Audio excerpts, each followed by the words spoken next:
മാധ്യമപ്രവർത്തകരോട് എപ്പോഴും ഒരു പരിധി വെക്കുന്ന നടിയാണ് ശോഭന. അനാവശ്യമായ ചോദ്യങ്ങൾക്ക് മറുപടി നൽകാൻ ശോഭന ഒരിക്കലും തയ്യാറല്ല.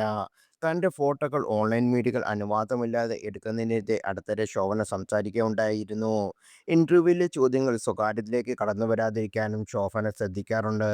മത്സ്യത്തൊഴിലാളി സെറ്റിൽ വെച്ച് ശോഭനയോട് ഇന്റർവ്യൂ എടുക്കുന്നതിനെക്കുറിച്ച് പത്രപ്രവർത്തകൻ സുഗു പാൽക്കുളങ്ങര ഒരിക്കൽ പറഞ്ഞ വാക്കുകളാണ് ശ്രദ്ധ നേടുന്നത്.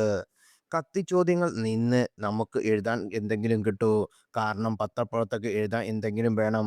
ശോഭന എന്ന നടിയെ ഏപ്രിൽ 18 സിനിമയിലൂടെ ബാലചന്ദ്ര മേനോൻ കൊണ്ടുവന്നു. അതിനുശേഷം നിങ്ങൾ ഈ ശാലീനമായ കഥാപാത്രങ്ങൾ നിങ്ങൾ ചെയ്തു. പക്ഷേ ഈ അടുത്ത കാലത്ത് ടെലിവിഷനിലൂടെ നിങ്ങളുടെ ചില സിനിമകൾ ഞാൻ കണ്ടു. നിങ്ങൾ വളരെ മോഡേണായ വസ്ത്രങ്ങൾ ധരിച്ച് വളരെ മോശമായി വൾഗലാരിറ്റി തോന്നുന്ന കഥാപാത്രങ്ങൾ നിങ്ങൾ ചെയ്തു.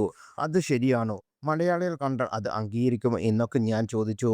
വളരെ സ്നേഹത്തോടെ അവിടെ ഉണ്ടായിരുന്ന ഗംഗ പെട്ടെന്ന് നാഗവല്ലിയായി. അലൂമിനിയത്തിന്റെ കസേരയാണ്. ശോഭന കസേരയ്ക്ക് കാലുമടക്കി ഒറ്റയടി കൊടുത്തു. കസേര തെറിച്ചുപോയി. ദൂരെ ഇരുന്ന ഫാസിലും പ്രിയദർശനും ഇത് കണ്ടുകൊണ്ടിരിക്കുകയാണ്. കുറെ കഴിഞ്ഞ് അവരിങ്ങ് കൂളായി. തട്ടിത്തെറിപ്പിച്ച കസേര അവർ തന്നെ എടുത്തിട്ടു. പിന്നെ വീണ്ടും ഇന്റർവ്യൂ മോഡിലേക്ക് വന്നു. വാസ്തവത്തിൽ ഞാൻ അവരെ വേദനിപ്പിക്കാൻ പറഞ്ഞതല്ല. എനിക്കൊരു വിഷയം വേണം. ഒരു നടിയാവുമ്പോൾ വ്യത്യസ്തമായ വേഷങ്ങൾ ചെയ്യണം. ഞാൻ മലയാളത്തിൽ മാത്രം ഒതുങ്ങി നിൽക്കാൻ ആഗ്രഹിക്കുന്നില്ല. ഹിന്ദി സിനിമയാണ് എൻ്റെ നോട്ടം. അവിടെ ഈ വസ്ത്രധാരണമായിരിക്കില്ല. കാശിന് മാത്രമല്ല, എൻ്റെ പ്രശസ്തിക്ക് കൂടി വേണ്ടിയാണ് ഇത്തരം വേഷങ്ങൾ ചെയ്തതെന്ന് ശോഭന പറഞ്ഞു. അങ്ങനെ ആ ഇന്റർവ്യൂ സമാധാനത്തിൽ അവസാനിച്ചെന്ന് സുധി പാൽക്കുളങ്ങര അന്ന് പറഞ്ഞു.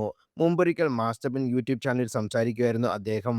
ശോഭനയുടെ കരിയറിൽ ഏറ്റവും മികച്ച സിനിമകളൊന്നാണ് മണിച്ചിത്രത്താഴ് അറിയപ്പെടുന്നത്. മികച്ച നടിക്കുള്ള ദേശീയ അവാർഡ് ശോഭനയ്ക്ക് ആദ്യമായി ലഭിക്കുന്നത് ഈ സിനിമയോടാണ്.